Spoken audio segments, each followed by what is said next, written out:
बस मैं रब दी करी बकल अस्सलामुअलैकुम, मैं नदीम भट्टी पिंडां वाला ते तुसीं देख रहे हो पिंडां दे लोग। ते अज यकीन करो अल्हम्दुलिल्लाह दिल जेड़ा ना बिल्कुल एडा वड्डा हो गया, दिल बड़ा खुश होया। ते जदों मैं ऐस अपने भरा दियां गल्लां सुनियां, ਇਹ ਨਾ ਇੱਕ ਛੋਟੀ ਜੀ ਮੈਂ ਤੁਹਾਨੂੰ ਗੱਲ ਸੁਣਾਉਣਾ, ਉਸ ਤੋਂ ਬਾਅਦ ਮੇਰਾ ਭਰਾ ਖੁਦ ਹੀ ਗੱਲਾਂ ਕਰੇਗਾ ਜਿਹੜੀਆਂ ਵੀ ਤੁਹਾਡੇ ਨਾਲ ਕਰਨੀਆਂ।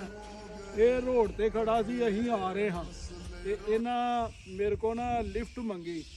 ਮੈਂ ਬ੍ਰੇਕ ਲਾਈ ਗੱਡੀ ਦੀ ਤੇ ਇਹਨਾਂ ਨੂੰ ਭਾ ਲਿਆ।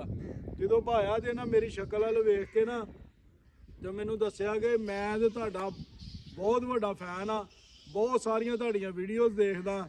ਤੇ ਮੈਨੂੰ ਯਕੀਨ ਕਰੋ ਦਿਲ ਐਡਾ ਵੱਡਾ ਹੋ ਗਿਆ ਕਿ ਚਲੋ ਅਲਹਮਦੁਲਿਲਾ ਕਾਫੀ ਦੇਰ ਦਾ ਇਸ ਪ੍ਰੋਸੈਸ 'ਚ ਸਾਂ ਕਿ ਸਾਨੂੰ ਵੀ ਕੋਈ ਕਹੇਗਾ। ਤੇ ਅਲਹਮਦੁਲਿਲਾ ਹੁਣ ਉਹ ਦਿਨ ਆ ਗਏ ਨੇ, ਲੋਕ ਵੇਖਦੇ ਨੇ ਤੇ ਨਾਲੇ ਐਪਰੀਸ਼ੀਏਟ ਵੀ ਕਰਦੇ ਨੇ। ਤੇ ਇਹ ਬੰਦਾ ਖੁਦ ਹੀ ਤੁਹਾਨੂੰ ਸਾਰਾ ਕਿੱਸਾ ਕਹਾਣੀ ਸੁਣਾਏਗਾ। ਹੁਣ ਕਰੋ ਜੀ ਗੱਲ ਤੁਸੀਂ। अस्सलाम वालेकुम जी सारिਆਂ ਪਿੰਡ ਵਾਲਿਆਂ ਨੂੰ, ਸਾਰਿਆਂ ਵੀਰਾਂ ਭੈਣਾਂ ਭਰਾਵਾਂ ਨੂੰ। ਤੇ ਇਹ ਬਾਈ ਹੋਰੀ ਮੈਨੂੰ ਮਿਲੇ ਨੇ ਰਸਤੇ ਦੇ ਵਿੱਚ, ਇਹਨਾਂ ਨਾਲ ਬੜੀ ਮੁਹੱਬਤ ਹੈ, ਬੜਾ ਪਿਆਰ ਹੈ। ਇਹ ਟਿਕਟੋਕਾਂ ਚਾੜਦੇ ਨੇ, ਪਿੰਡਾਂ ਦੀ ਵੀਡੀਓ ਬਣਾਉਂਦੇ ਨੇ ਔਰ ਲੋਕਾਂ ਦੇ ਮਸਲੇ ਹੱਲ ਕਰਦੇ ਨੇ। ਅੱਜ ਇਹਨਾਂ ਨੂੰ ਮੈਂ ਮਿਲਿਆ ਤੇ ਬੜੀ ਖੁਸ਼ੀ ਹੋਈ ਹੈ। ਮੈਂ ਤਾਂ ਸਮਝਿਆ ਸੀ ਕਿ ਲਾਹੌਰ ਸ਼ਹਿਰ ਦੇ ਰਹਿਣ ਵਾਲੇ ਹੋਣਗੇ, ਪਿੰਡਾਂ 'ਚ ਕਦੀ ਕਿਧਰੇ ਆਉਂਦੇ ਹੋਣਗੇ, ਇਹ ਫਿਰ ਜਾਂ ਇਸਲਾਮਾਬਾਦ ਰਹਿੰਦੇ ਹੋਣਗੇ। ਅੱਜ ਇਹਨਾਂ ਨੂੰ ਪਿੰਡਾਂ 'ਚ ਵੇਖਿਆ ਤੇ ਬੜੀ ਖੁਸ਼ੀ ਹੋਈ ਹੈ।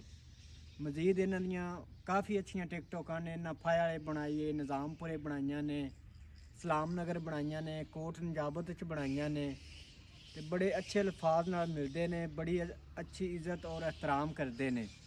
ਸਾਰਿਆਂ ਭਰਾਵਾਂ ਨੂੰ ਗੁਜ਼ਾਰਿਸ਼ ਹੈ ਕਿ ਸਾਰੇ ਭਾਈ ਨੂੰ ਲਾਈਕ ਕਰੇ ਔਰ ਇਹਨਾਂ ਦੀ ਅੱਛੇ ਤਰੀਕੇ ਨਾਲ ਵੀਡੀਓ ਫੋਲੋ ਕਰਨ। ਲਓ ਜੀ, ਤੁਹਾਡੀ ਬਹੁਤ ਬਹੁਤ ਮਿਹਰਬਾਨੀ ਜਨਾਬ, ਤੁਸੀਂ ਇੰਨਾ ਪਿਆਰ ਕਰਦੇ ਹੋ, ਮੁਹੱਬਤ ਕਰਦੇ ਹੋ। ਅੱਲਾ ਤੁਹਾਨੂੰ ਸਲਾਮਤ ਰੱਖੇ ਤੇ ਇਸੇ ਤਰ੍ਹਾਂ ਸਾਨੂੰ ਸਪੋਰਟ ਕਰਦੇ ਰਹੋ। ਤੁਹਾਡੀ ਵਜ੍ਹਾ ਤੋਂ ਹੀ ਅਸੀਂ ਸਾਡਾ ਅੱਜ ਨਾਮ ਬਣਿਆ ਹੈ। ਤੁਸੀਂ ਸਪੋਰਟ ਕੀਤੀ ਹੈ ਤੇ ਅੱਜ ਅਸੀਂ ਜੋ ਨਾਂ ਇੱਜ਼ਤ ਮਕਾਮ ਅੱਲਾ ਨੇ ਦਿੱਤਾ ਹੈ ਇਹ ਤੁਹਾਡੀ ਵਜ੍ਹਾ ਤੋਂ ਆ। ਤੇ ਇਨਸ਼ਾਅੱਲਾ ਤਾਲਾ ਜਿੱਥੇ ਵੀ ਮਿਲੋਗੇ ਇਸ ਤਰ੍ਹਾਂ ਤੁਸੀਂ ਇਸ ਤੋਂ ਵੀ ਜ਼ਿਆਦਾ ਪਿਆਰ ਪਾਓਗੇ। ਤੇ ਤੁਹਾਡੀ ਬਹੁਤ ਮਿਹਰਬਾਨੀ ਜੀ, ਬਹੁਤ ਖੁਸ਼ੀ ਹੋਈ ਹੈ ਸਰ ਤੁਹਾਨੂੰ ਮਿਲ ਕੇ ਜੀ। ਮਿਹਰਬਾਨੀ, ਅੱਲਾ ਹਾਫਿਜ਼।